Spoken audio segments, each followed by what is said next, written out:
everyone. So today we will start with a new chapter and the name of the chapter is State of India.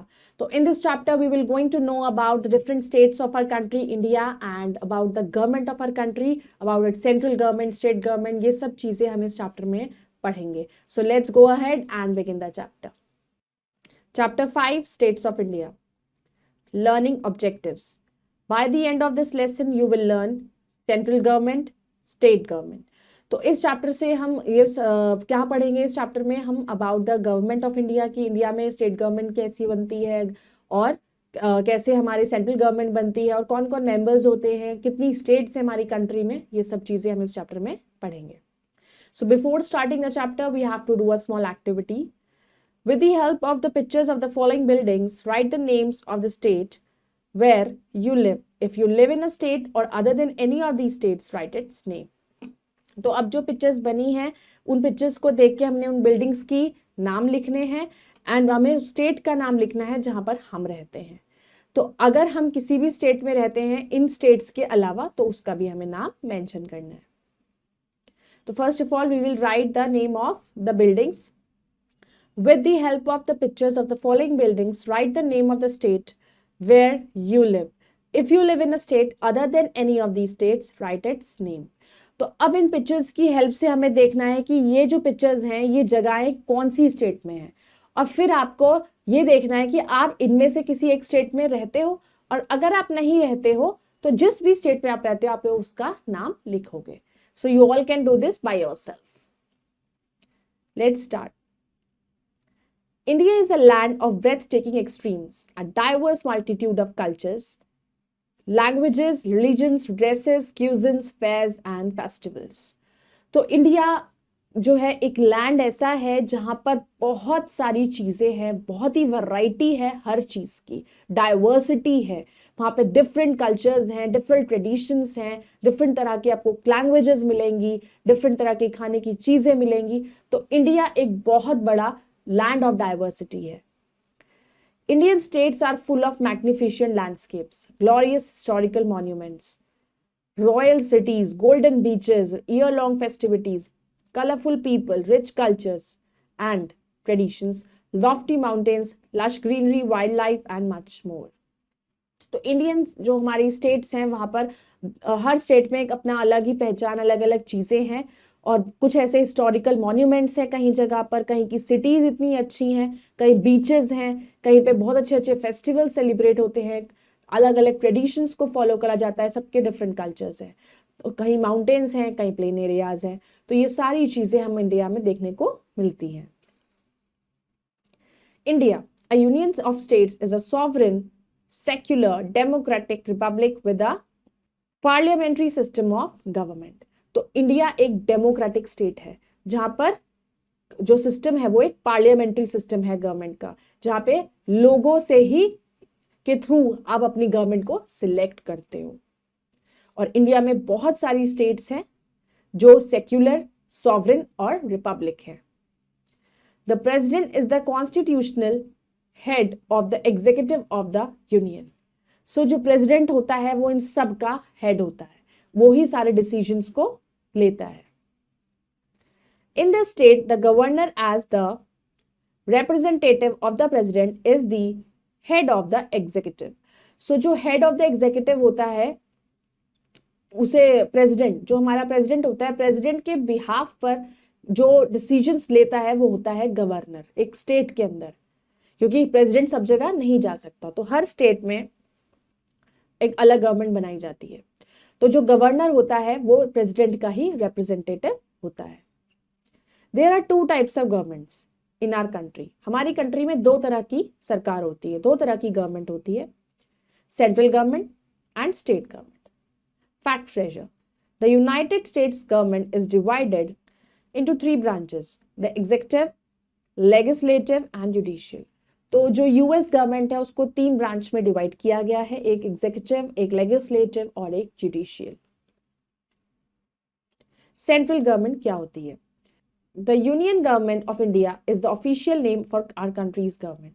तो जो union government of India जो है वो एक official name दिया हुआ है हमारी कंट्री की गवर्नमेंट को.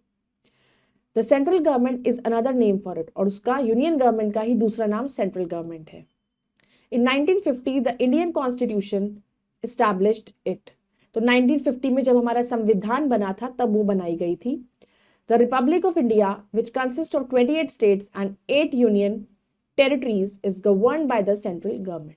तो जो इंडिया रिपब्लिक है, रिपब्लिक ऑफ इंडिया जो बनाई गई, इसके अंदर सब क्या बताया गया है, इसके अंदर 28 स्टेट्स हैं और हमारी 8 यूनियन टेरिटरीज हैं, और जिनको कौन चलाता है, सब कौन देखता है, सेंट्रल गवर्नमेंट।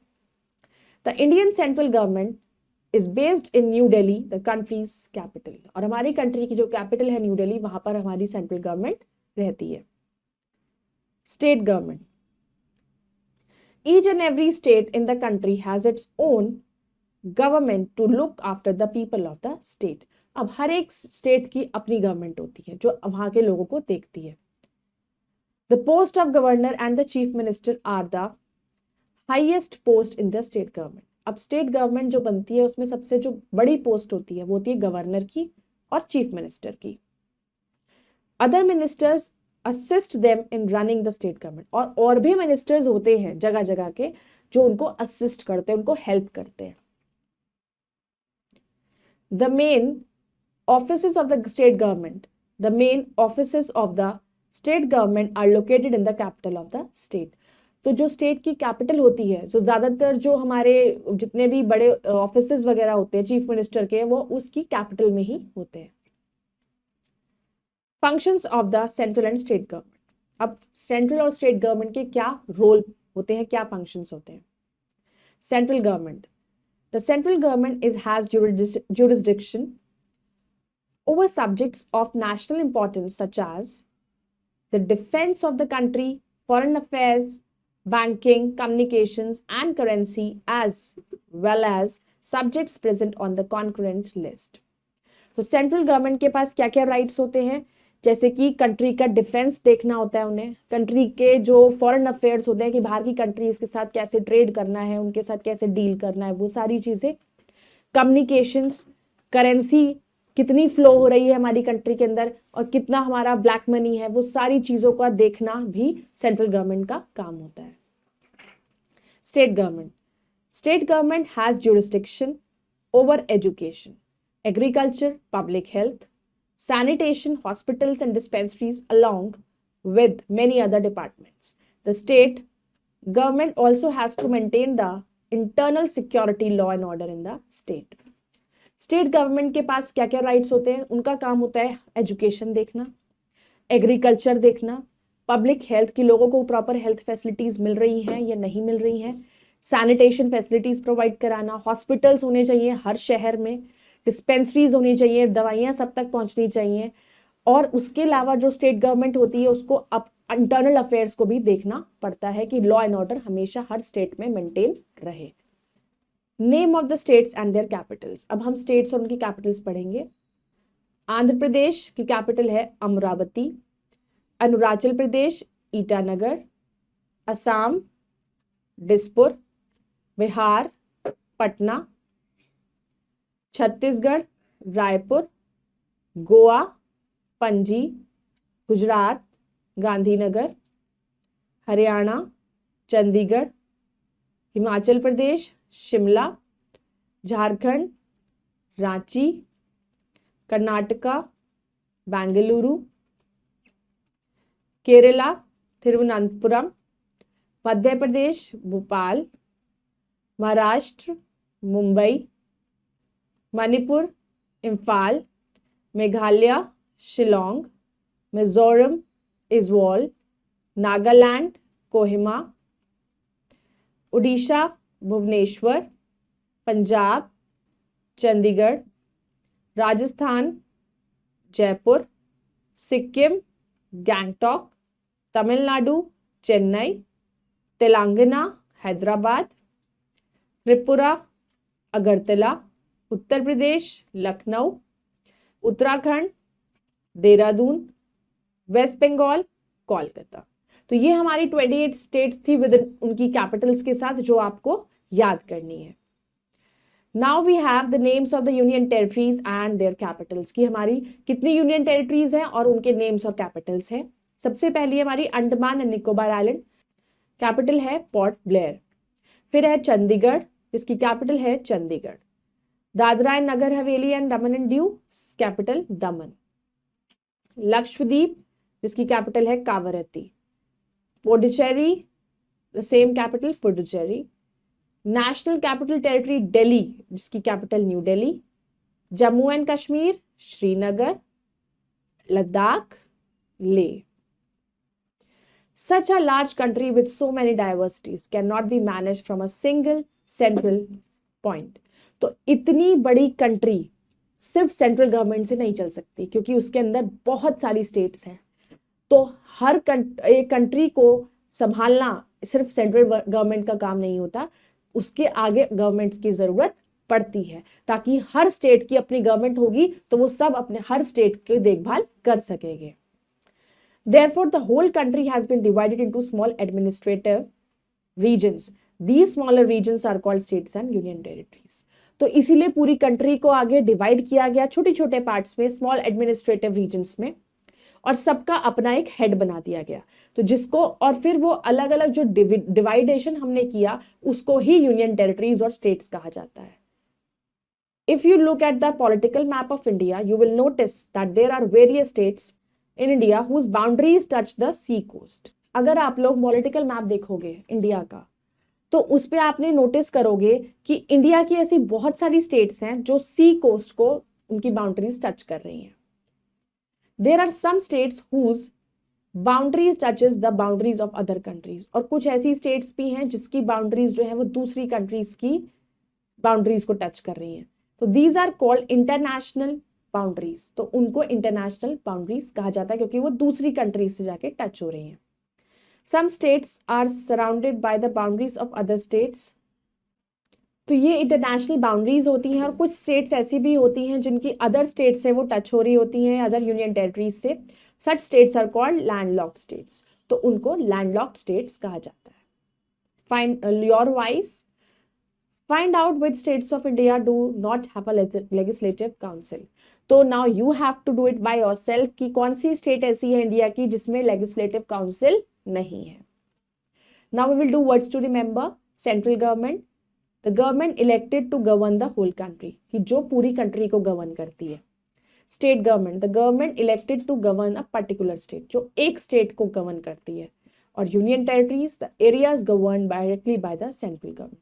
यूनियन टेरिटरीज को देखभाल कौन करता है? पूरा गवर्न करता है उनको central government. Let us recall, the Indian central government is based in new Delhi, the countries capital. तो इंडिया की जो सेंट्रल गवर्नमेंट है वो कहाँ पर है? न्यू दिल्ली में। The main offices of the state government are located in the capital of the state. और जो स्टेट गवर्नमेंट के जितने भी ऑफिसेज होते हैं वो उसकी कैपिटल में ही होते हैं। The whole country has been divided into smaller administrative regions. These small regions are called states and union territories. तो पूरी कंट्री को एक साथ होल्ड करना आसान नहीं होता, इसलिए उनको छोटे छोटे एडमिनिस्ट्रेटिव पार्ट्स में डिवाइड किया जाता है, जिनको हम स्टेट्स और यूनियन टेरिटरीज बोलते हैं। Now will do the exercise, tick the correct option. What is the capital of the Lakshadweep? Lakshadweep की कैपिटल है Kavaratti. Patna is the capital of which state? कौन सी स्टेट की कैपिटल है पटना? बिहार। कैपिटल ऑफ तेलंगाना, तेलंगाना की कैपिटल है Hyderabad. Which of the following is the national song of India? India का national song क्या है? Vande Mataram. When was the Indian constitution establish? Indian constitution कब बना था? 26 जनवरी 1950। Fill in the blanks using the words given in the box. The governor and the chief minister are the highest post of the dash government, state government. Governor और chief minister state government के highest post होती है। In 1950 the dash constitution established the central government. 1950 में कौन सा constitution हुआ था? Indian constitution established हुआ था। The dash is the constitutional head of the executive of the union. तो प्रेसिडेंट कॉन्स्टिट्यूशनल हेड होता है। Indian central government is based in dash the countries capital. हमारी इंडियन सेंट्रल गवर्नमेंट कहां पर है? New Delhi, country की कैपिटल में। The unity in diversity हमारी ताकत है। Tick the correct and cross the incorrect statement. India has 28 states. Yes, India में 28 states है. The central government looks after the welfare of the whole country. Yes. New Delhi is the capital of India. Yes. Sikkim is the smallest state. False. Mumbai is the capital of Maharashtra. Right. So I hope you all have understood the chapter. You all can go through it once again. We'll meet in the next video with the next chapter. Till then, bye-bye. Thank you.